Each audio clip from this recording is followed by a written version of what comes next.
ఇక వార్తల్లోకి వెళదాం. ఏపీ వార్తలు చూస్తే రాష్ట్ర ప్రయోజనాలపై రాజీ లేని పోరు, ఏపీ సమస్యలపై పార్లమెంటులో గట్టిగా గళం వినిపించాలి, పార్టీ ఎంపీలకు వైఎస్ఆర్ కాంగ్రెస్ పార్టీ అధ్యక్షుడు జగన్ దిశానిర్దేశం. హంద్రినీవా ఈనాడు కిరణ్ బంధువా లైనింగ్ పనుల్లో 192.85 కోట్ల లూటీ అంటూ సంచలనాత్మకమైన కథనాన్ని ఆంధ్రప్రదేశ్లో సాక్షి పత్రిక ప్రముఖంగా ఇచ్చింది. మరి ఈనాడు వాళ్ళు దీనికి ఏమైనా సమాధానం ఇస్తారా, అసలు ఏం కిక్కురుమనరో ఏంటో చూడాలి. మరి ఇది ఇందులో ఉన్నటువంటి ఆధారాలు ఇవన్నీ కూడా డీటెయిల్గా చదవటానికి కుదరదు. కానీ బట్ ఈనాడు కిరణ్ బంధువా అని డైరెక్ట్గా రాశారంటే ఆ కంపెనీ మరి వాళ్ళకి ఏదో సంబంధించిందే ఉండాలి ఖచ్చితంగా. దాని మీద ఏం చెప్తారు చూడాలి. ఇక అంతకంటే పెద్ద వార్త, 1500 కోట్ల పెనాల్టీ వసూలు చేయాల్సిందే, మార్గదర్శిపై ఆదాయ పన్ను శాఖకు మాజీ ఎంపీ ఉండవల్లి అరుణ్ కుమార్ లేఖ. నిజానికి ఉండవల్లి అరుణ్ కుమార్ గారు మార్గదర్శిపై చేస్తున్న పోరాటానికి దానికి ఈనాడు అండ లేకుండా, ఈనాడు గ్రూపు కాకుండా ఉన్నట్లయితే ఆయన గొప్ప పోరాట యోధుడుగా, గొప్ప బ్రహ్మాండంగా పనిచేస్తున్నటువంటి ఒక కాజ్ కోసం పనిచేస్తున్న వ్యక్తిగా ప్రొజెక్ట్ చేసి ఉండేవాళ్ళు మీడియా కానీ ఇతరత్రా కానీ. ఇప్పుడు అది ఈనాడు మీడియా అవటం, ఈనాడు మీడియా అన్ని పార్టీలను ఎక్సెప్ట్ వైఎస్ఆర్ కాంగ్రెస్, ఇక్కడ తెలంగాణకు వస్తే బీజేపీ, బీఆర్ఎస్, కాంగ్రెస్ అందరినీ మేనేజ్ చేయగలుగుతోంది. కాబట్టి అట్లాగే అక్కడ ఏపీలో తెలుగుదేశం, మిగతా కాంగ్రెస్ వీళ్ళందరినీ మేనేజ్ చేస్తున్నారు. కాబట్టి పాపం ఉండవల్లి అరుణ్ కుమార్ గారిని తగ్గించి చూపడానికి వాళ్ళు ప్రయత్నం చేస్తున్నారు ఈనాడు వాళ్ళు. కానీ ఉండవల్లి అరుణ్ కుమార్ గారు అయితే కంటిన్యూస్గా ఫైట్ చేస్తూనే ఉన్నారు. అయితే ఆయన చెప్పింది వాస్తవమని మొన్ననే హైకోర్టులో కూడా ఓ రకంగా నిర్ధారణ అయింది కదా.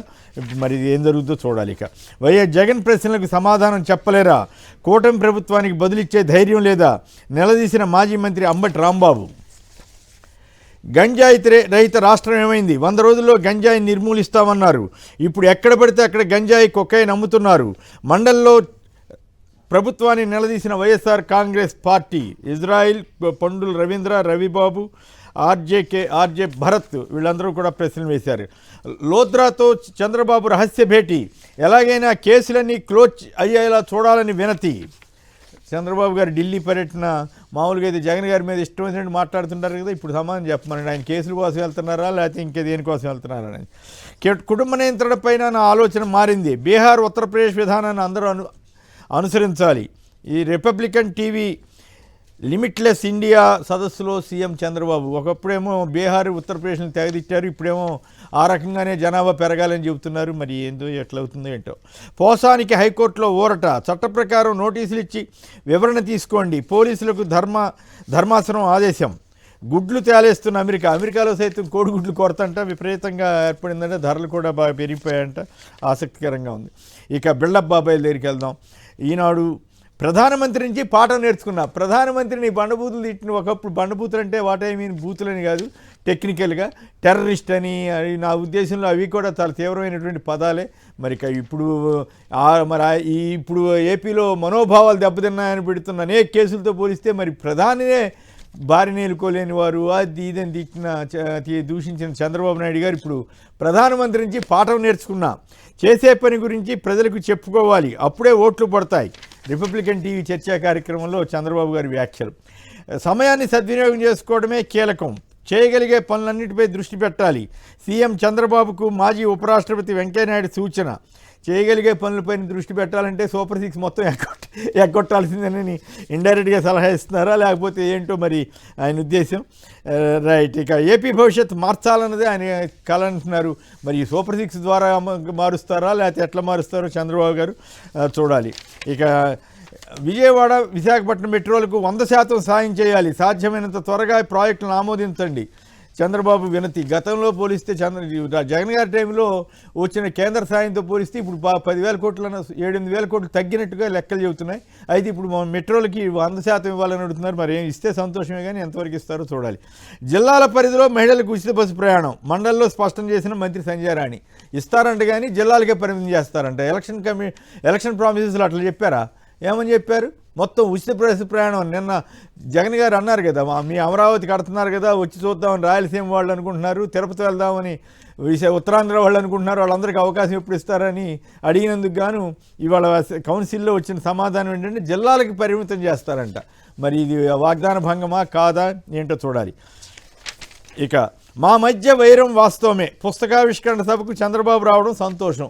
దగ్గుబాటి వెంకటేశ్వరరావు అంటే కింద స్థాయిలోనేమో వైసీపీ కార్యకర్తలతో టీడీపీ వాళ్ళు ఎవరు బంధుత్వం పెట్టుకోకూడదనేమో ఇంకో పక్క విస్తారంగా ప్రచారం చేస్తున్న తెలుగుదేశం పార్టీ ఇప్పుడు చంద్రబాబు గారు దగ్గుబాటి గారు కలిసిపోయారంటండి. కలిసిపోయి ఇప్పుడు ఆయన అప్పుడు ఒక చరిత్ర 100 నిజాలు 100 చరిత్ర పుస్తకాలు రాశారు కదా చంద్రబాబు మీద తీవ్ర స్థాయిలో విమర్శలు చేస్తూ. ఆ రోజు జరిగినటువంటి ఆయనకి తనకు జరిగిన చంద్రబాబు ఏ రకంగా మోసం చేశారు ఇవన్నీ రాస్తూ వచ్చారు కదా. మరి ఇప్పుడు రాజీ పడిపోతే మొత్తం దగ్గుబాటి అభిమానులు కూడా అంతా రాజీ పడిపోవాలన్నమాట. అయితే దగ్గుబాటి గారు ఇంకో సలహా కూడా ఇచ్చి ఉండాల్సింది. వైఎస్ఆర్ కాంగ్రెస్ తెలుగుదేశం వాళ్ళ మధ్య వ్యక్తిగత వైరాలు వద్దు, బంధుత్వాలు అటువంటి వాటిని వైసీపీ వాళ్ళ ఇంటికి తెలుగుదేశం వాళ్ళు వెళ్తేనో, తెలుగుదేశం వాళ్ళ ఇంటికి బంధుత్వంతో వైసీపీ వాళ్ళు వెళ్తేనో వాళ్ళని కూడా తప్పుపట్టే దుర్మార్గపు ప్రచారం జరుగుతోంది, దుర్మార్గంగా జరుగుతున్నాయి. అటువంటిది చేయొద్దు, అందరూ కలిసిమెలిసి పనిచేయండి, ఎన్నికలైన తర్వాత రాజకీయాలు వద్దని చెప్పి ఆయన ఏదైనా మాట్లాడితే బాగుండు, మీ ఎదురు కలిసిపోయినట్టు అందరూ కలిసిపోండి అని చెప్తే. కానీ ఇంకొక పని చేస్తారేమో తెలియదు. భవిష్యత్తులో పుస్తకాలు రాస్తున్నారు కదా చంద్రబాబు మీద, అప్పుడేమో అట్లా రాశాను కానీ ఇప్పుడు ఇంత గొప్పవాడు అంత గొప్పవాడని పుస్తకం రాస్తానని అనౌన్స్ చేయటమే మిగిలిందేమో చూడాలి. ఇక ఏబిఎన్ ఆంధ్రజ్యోతి బిల్డప్ బాబాయ్ ఎక్సైజ్ కమిషనరేట్లో ఎమ్మెల్యే హల్చల్ అంట. డైరెక్టరేట్ని గొరావు చేసిన చదలవాడ అరవింద్ బాబు అంట. సో కూటమి ఎమ్మెల్యేలు ఎంత అరాచకంగా పనిచేస్తుంది అప్పుడప్పుడు వీళ్ళు రాస్తుంటారు. ఎందుకంటే మరి వాళ్ళకి ఏం కారణం, రకరకాల కారణాలు ఉండొచ్చు. ఈయన ఆంధ్రజ్యోతి స్థాయి దేనికి దిగజారిపోయిందంటే సోషల్ మీడియాలో ఒక వ్యక్తిని అరెస్ట్ చేశారు, అతను ఏదో బెయిల్ మీద బయటకు వచ్చాడు, ఏదో జరిగింది, మాయమైపోయాడంట. అతను ఇంకా 11వ తారీఖుకి అతను జైలుకి మళ్ళీ వెళ్లాల్సి ఉంటుందంట.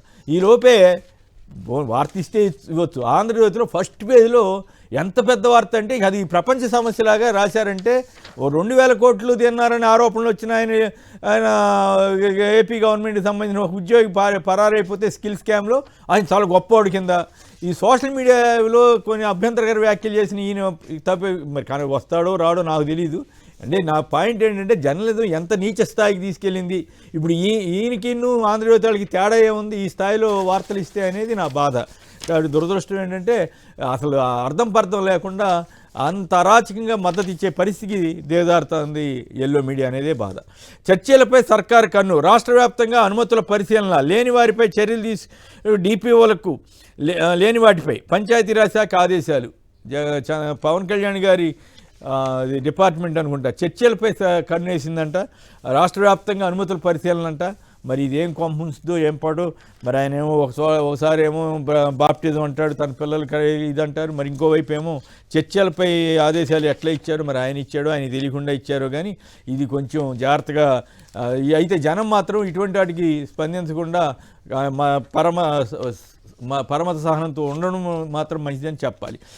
ఇక తెలంగాణకు వస్తే బీసీలకు 42% కోట, ముసాయిదా బిల్లుకు రాష్ట్ర మంత్రివర్గం ఆమోదం, ఎస్సీ కులాల వర్గీకరణ బిల్లుకు కూడా గ్రీన్ సిగ్నల్, కోర్ అర్బన్ ఏరియాగా ఓఆర్ఆర్ లోపలి ప్రాంతం, అక్కడి నుంచి ఫుల్ RRRకి 2 కిలోమీటర్ల వరకు ఫ్యూచర్ సిటీ ఏరియా, మిగిలిన ప్రాంతం అంతా గ్రామీణ తెలంగాణ, 56 గ్రామాలతో ఫ్యూచర్ సిటీ డెవలప్మెంట్ ఏరియా ఏర్పాటు, ఒకే గొడుగు కిందకు SHGలు సెర్ఫ్ ఫెర్మా విలీనం, టీటీడీ తరహాలో యాదగిరిగుట్ట లక్ష్మీ నరసింహస్వామి బోర్డు, తెలంగాణ పర్యాటక పాలసీకి ఆమోదం అంటూ పలు ఆసక్తికరమైన కాస్త ఇంట్రెస్టింగ్ నిర్ణయాలు అయితే తెలంగాణ ప్రభుత్వం చేసింది. దీని మీద మనం చర్చకు వెళదాం. ఇక బీజేపీ గెలుపు మీద కాంగ్రెస్ బీజేపీలు పరస్పరం తీవ్రస్థాయిలో వ్యాఖ్యానించుకున్నాయి.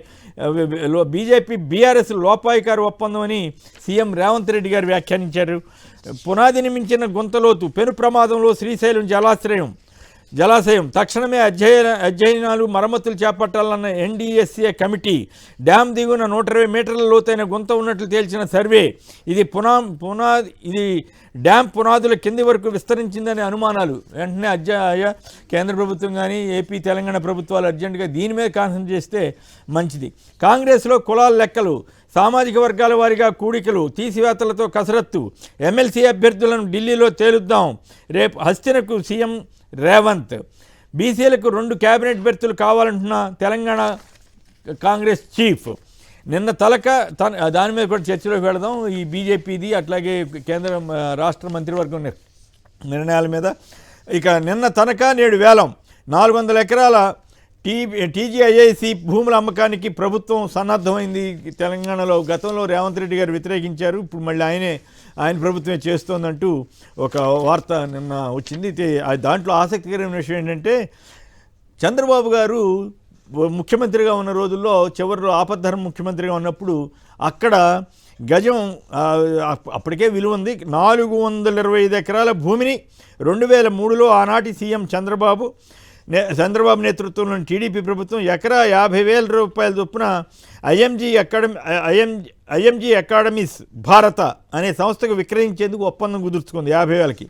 అది ఇప్పుడు ఆయన తర్వాత వచ్చిన వైఎస్ రాజశేఖర రెడ్డి గారి ప్రభుత్వం దాన్ని రద్దు చేసి ఆపింది, దాన్ని సేవ్ చేసిన ఫలితంగా ఈ రోజున సుమారు 20,000 కోట్ల రూపాయల మేర ఆ భూమి ఇప్పుడు తెలంగాణ ప్రభుత్వానికి కలిసి వచ్చింది.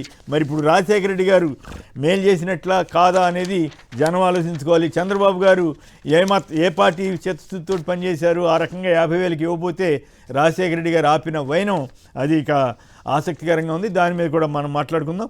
క్రిషాంక్ గారు భారత రాష్ట్ర సమితి నాయకుడు, కార్పొరేషన్ చైర్మన్గా పనిచేశారు గతంలో. శ్రీ గౌరి సతీష్ గారు తెలంగాణ కాంగ్రెస్ పార్టీ అధికార ప్రతినిధి.